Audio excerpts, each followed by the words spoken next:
September 21st, 2013 will forever remain etched in the collective memory of Kenyans. Welcome to this special edition of Talk Africa. I am Penina Karibe. Shortly before midday 1 year ago, gunmen attacked the upmarket Westgate shopping mall in Nairobi. What followed was a deadly siege that lasted 4 days. Kenya's defense forces responded with heavy artillery. When the guns fell silent, 67 people lay dead. Nearly 200 others were wounded. Al-Shabaab claimed responsibility for that attack. It said it was in retaliation for Kenya's military deployment in Somalia. The attack was one of the worst acts of terrorism in Kenya since the 1998 bombing of the U.S. Embassy in Nairobi. A suicide truck bomb killed more than 250 people, including 12 Americans. 4,000 others were wounded. Since it splintered from the Islamic Courts Union in 2007, Al-Shabaab has carried out nearly 550 terrorist attacks, killing more than 1,600 and wounding 2,100, according to the National Consortium for the Study of Terrorism. The attacks increased from less than 10 in 2007 to more than 200 in 2012. Now, by 2012, almost 1/4 of the group's attacks took place throughout Kenya, primarily in Garissa, the capital Nairobi, Wajir, Mandera, and Ifo. Now, CCTV's Robert Nagila gives us a breakdown of what happened on September the 21st to date.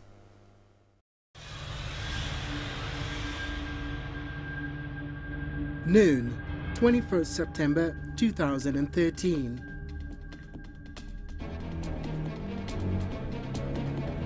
Gunmen attacked the upmarket Westgate Mall in Nairobi.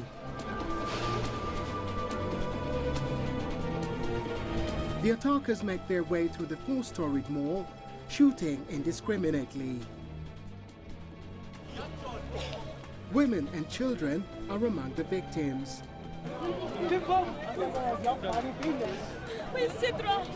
First responders, mainly armed civilians, provide fire cover as hundreds of civilians are evacuated. There was shooting on the ground floor, and slowly they're going up and up.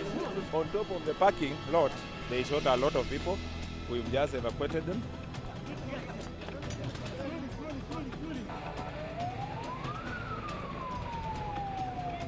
Just 1 block from Westgate, staff here at MP Shah Hospital have been struggling to help those pulled from the mayhem. I started operating at about 2:30 and I didn't finish till 3 in the morning. Almost everything that I did was taking out bullets. Reinforcements from the security forces are sent in as it becomes clear this is a terrorist attack. Get moving. Most of the people trapped in the mall make their way into the Nakumatt supermarket. Al-Shabaab claims responsibility for the attack. By nightfall, security forces comb the floors for the gunmen. The government says the attackers have been pinned down in the supermarket. Teams from the Kenya Defense Forces have supplemented the intervention. The criminals are now located in one place within the building. Throughout day 2, gunfire and sporadic explosions can be heard from the mall. Now we are being told that the 2 explosions we just had were controlled explosions by the Kenyan military. Unable to get to the gunmen, security forces blow up columns supporting the supermarket's roof.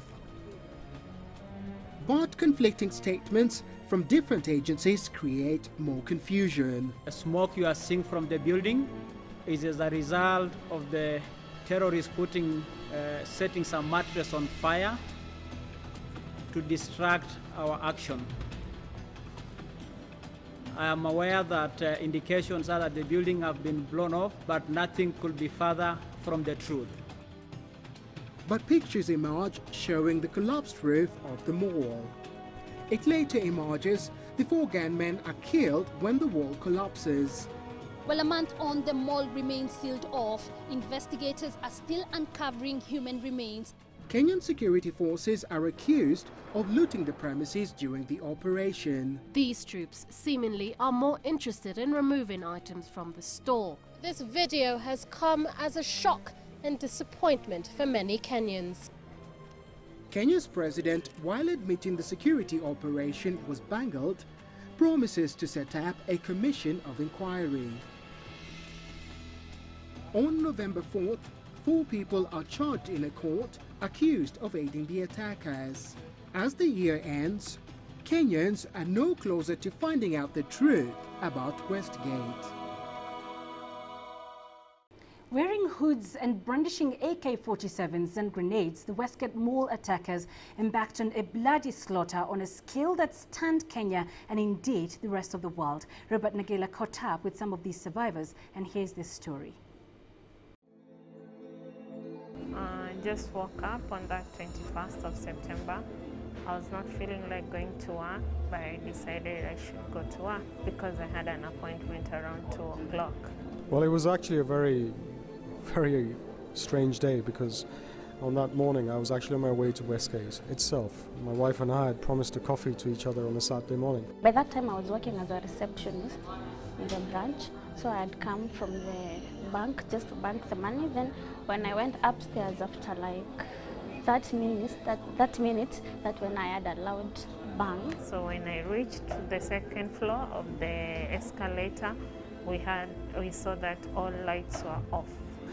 But we were invited that night to to a family dinner of the person that owns the dental practice on Westgate. So I was unsure whether I should buy my bottle of wine from Nakumatt and Westgate or whether I should go to Kileleshwa and buy it there.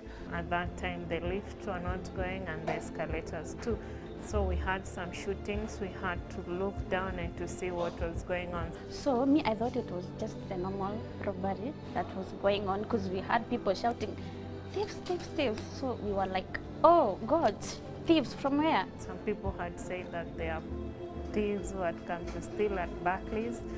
So at that time we didn't think of going back again to the salon. That's when I was thrown a grenade on my feet. I was trying to jump, but we heard that some had gotten in to the other side of the parking. Which is when the phone calls started to arrive. Initially from our family members who knew we were going to be at Westgate and said, look, you better get out because there's a terrorist attack. We didn't realize there were terrorists until someone from downstairs came to the salon and told us that he has seen 4 guys, as in 2 from the main entrance and 2 from the car park. Then after that I just lied down for about 2 hours. The person who came to save me was Dr. Abbas Gulay, the Kenyan Red Cross director. I managed to drop my wife off at home, and that's when the phone calls from the hospital arrived. My specialty lies in surgery of the chest, and there are very, very few of us. So we decided to stay inside the salon, but the bang just continued, and then the bullets, and then that noise, the noise, it was just becoming more and more. So immediately they started giving me a first aid. The first hospital I was taken to Brunana. That time Aga Khan was full. They wanted to amputate my 2 feet because they said that it was seriously injured. So we ran inside the rooms because we went to massage rooms inside. We ran inside there and locked ourselves inside. And then the guys came shooting all over. By that time they had reached the 2nd floor. So they started shooting, and we were like, oh my God, we are going to die today. So it was pretty clear that the injuries that had been sustained to the chest needed to come to Aga Khan. So very early on in the siege, I made sure that Christian Turner, the British High Commissioner, was told about that. The first operation was to correct my foot because they had to chop off my fingers. So I remember I started posting on Facebook saying that now today is my Eid day. So I started saying, you guys pray for us. It's like now we are not going to come out of this place alive, but now. I started operating at about 2:30 and I didn't finish till 3 in the morning. But almost everything that I did was taking out bullets. So there are some guys, I don't know, from I think Kwekwe Squad or something. Then they came knocking. But now we decided to peep first, then see. They were dressed like policemen from Kenya. Come out. We all went out and then said, I remember I was asking for the key for the salon to close. So he told me, shut up. Why are you looking for the key at this time? raise your hands and then look straight forward, then walk out. For that time, after I saw my legs were injured with the grenade, I just told God to forgive them because they don't know what they are doing. It took me about 8 weeks to get over it, and that was only once we had discharged all the patients. And part of the grieving process involved actually going out for a drink with one of my patients. I remember I was like traumatized for like a month because I couldn't not sleep. I kept on thinking about it, and then every now and then I was like, no, my God. And then, you know, I knew those guys are not finished, so maybe they would come the second time and attack us. On that day 12 months ago, in this mall behind me, everybody was a target. Survival was all down to luck. It all depended on where you ran to.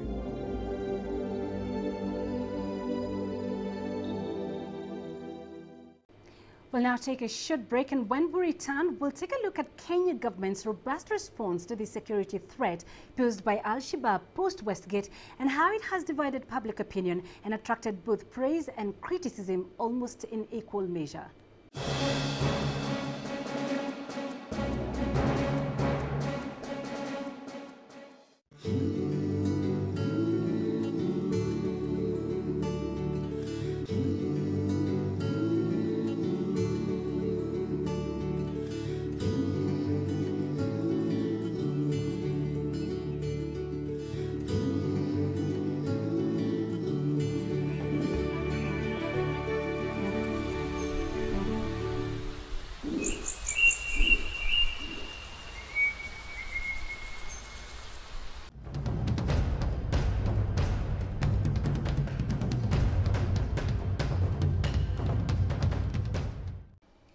Back to Talk Africa. Joining us on the show is Mr. Mwenda Njoka. He's the spokesperson, Kenya's Interior Ministry. Also joining us is Mr. Richard Tuta, a security analyst. Welcome to the show, both of you. Thank you for joining us. Let me begin with you, Mwenda. 1 year after the Westgate Mall attack, and a lot of Kenyans still feel they don't really have answers as to what happened. Sure enough, the government did set up a parliamentary committee. They came ahead, gave a report and recommendations. But to most Kenyans, there's the feeling of we don't really know what happened. Does the government plan to give answers on this, or should Kenyans just forget the whole thing and move on? You know, what happens in situations like those, as I'll start with an example of Russia in 2004 when Chechen militants attacked a school and they held it on siege. After the rescue operation, many people were killed. Up to today, 10 years later, Russians don't know exactly what happened. They are still waiting for answers. What happens in these kind of situations is that a lot of times you don't have all the answers. Even 9/11, they are not all the facts are known. But let's get back to the case of Kenya. It's true, we said the government set up a parliamentary commission. There was also a Westgate Restoration Committee that was set up by the Ministry of Trade and the Interior involved together, Trade, Tourism and Interior, which came up with suggestions in terms of how the Westgate should be restored and how the businesses should get back.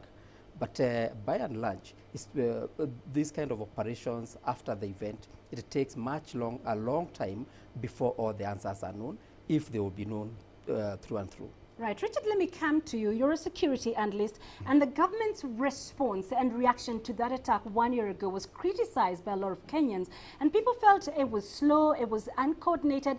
Did this criticism have any basis? I think the criticism had a lot of basis, because if we rewind and look at what took place then, there is a lot that needs to be explained by the government, because it exposed our national security systems that as constituted by then, they had a lot of pathologies and peculiarity, because look at how they responded first. Look at the systems that are there in place to make sure that such like a thing does not occur. We have the intelligence system. And in fact, if you look at the distance from Westgate to the nearest army barracks is about 20 minutes away. To our GSU headquarters is about 30 minutes away, but still 8 hours down the line, we had not penetrated the Westgate itself. And a lot of lessons to be learned, Mr. Mwenda, having heard from Richard. Yeah. I mean, how have you addressed this, if at all you've addressed it? I would like to respond to him on two specific issues. Right. One, he is operating on an ideal situation.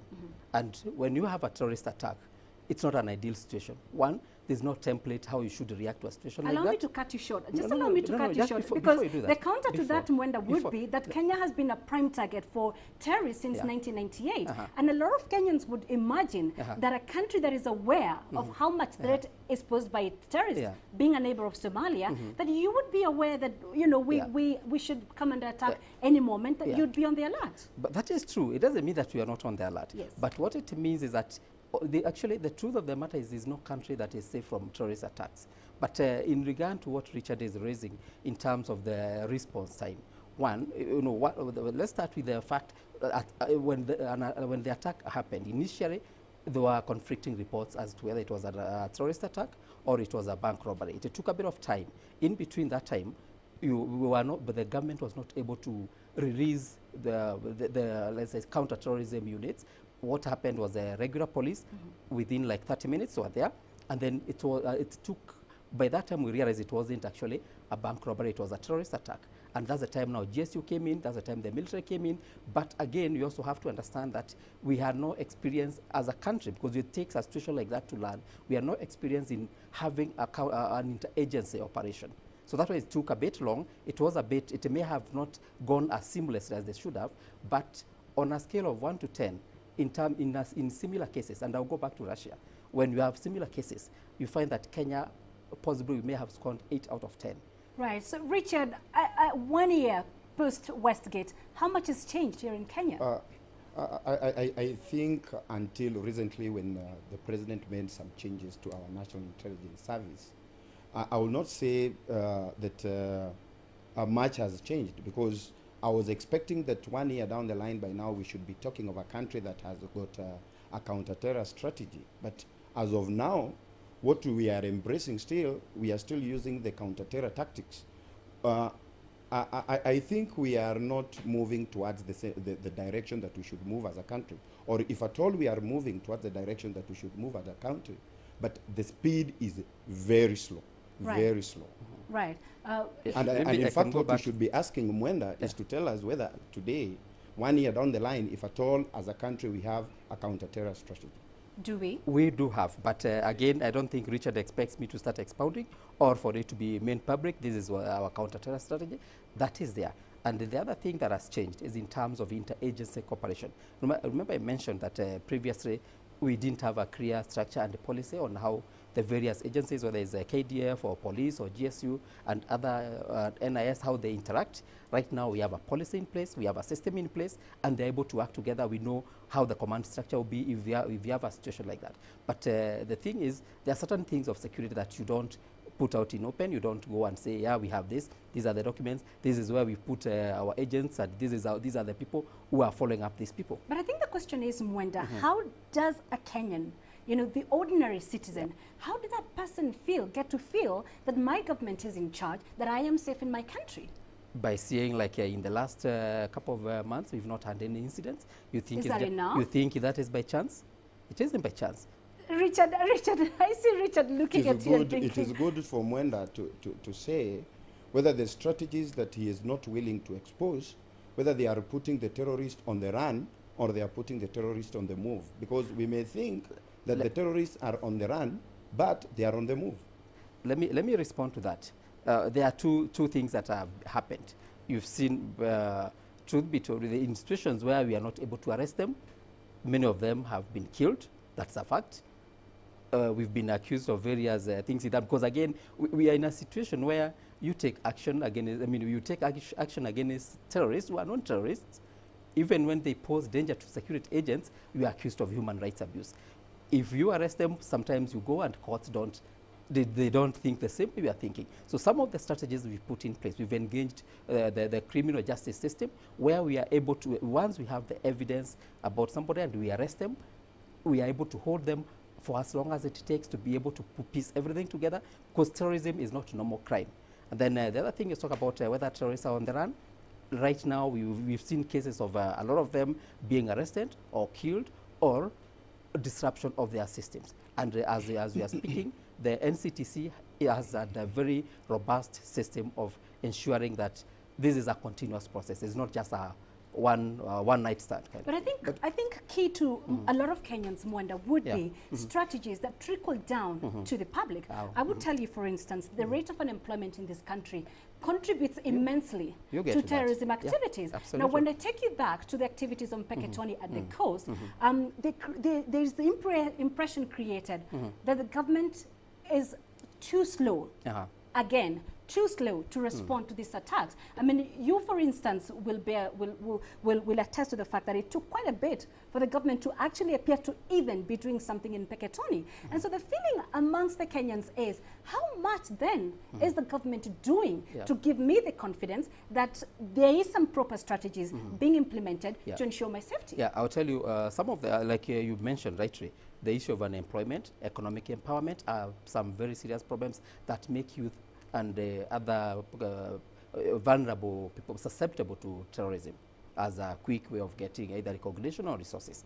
But what we've seen programs that are directed at youth being handled by other ministries. We've seen programs that are directed at other minorities, communities that have been neglected for a long time. We've also seen creation of infrastructure in areas that are prone to terrorism, Mandera and Garissa and such other areas. So these are all seen together. They are policies that will make people feel safer, will also reduce the number of people who are susceptible to these kind of activities. Richard, let me bring your attention to the recent changes in the intelligence agency. We now have a new spy master.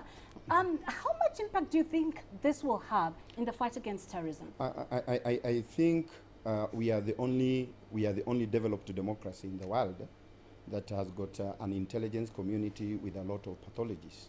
And when I talk about a lot of pathologies here, I mean that we are the only developed democracy that still embraces one source of intelligence. All the other countries have moved to what we call pluralism in intelligence. For instance, you look at Britain today, you realize that it has got two intelligence communities. One is the M15 and the other one is M16. You move to Israel. In fact, Israel has got four. The Mossad, the Shin Bet, it has got the Aman, which is the military intelligence. But as here, we only have one. So even if we change the top echelon of the NIS, it will not have done much because much is on the organization and the operational structure. And if you look into the NIS Act of 2012, it restricts the function of NIS to advisory roles. If you compare that with all the other intelligence in the world, is that other intelligence has got powers to act. Ours, they only have powers to advise. So these are the things that even, and you know it is very difficult to fight asymmetric warfare with a very weak intelligence community. Right.